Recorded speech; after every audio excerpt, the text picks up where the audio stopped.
pessoal, tudo bem? Graças a Deus, pastora Marisa Costa. Pessoal, eu tô aqui na Bahia, Vitória da Conquista. E nós vamos visitar hoje a Andressa.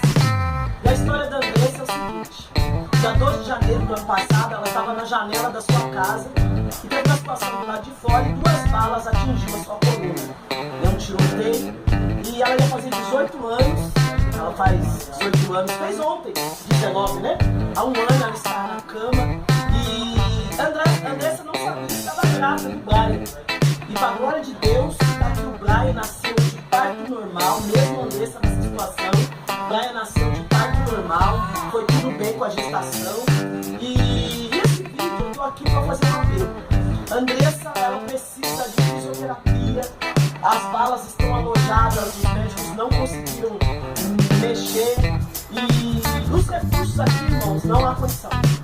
E esse vídeo eu estou fazendo para fazer um apelo para você. Quero que esse vídeo seja compartilhado, que você me ajude a divulgar esse vídeo para que chegue na mão de alguém que tenha condição de nós tirarmos a Andressa daqui de Vitória de Conquista, levar para algum lugar onde ela possa fazer fisioterapia, onde ela possa receber um tratamento melhor. Eu acredito que Deus possa fazer um milagre, mas eu acredito também que Deus possa usar pessoas. Eu aprendi nesses dias que estou aqui na Bahia o amor de Deus de maneira palpável. Eu quero convidar você a fazer parte desse projeto. Eu quero lançar um desafio a você a compartilhar, a que esse vídeo chegue a alguém. Ontem ela fez 19 anos de idade e ela tem um sonho simples, que é voltar a andar. E eu acredito que a medicina pode fazer isso. Então, em nome de Jesus, vem comigo nessa campanha.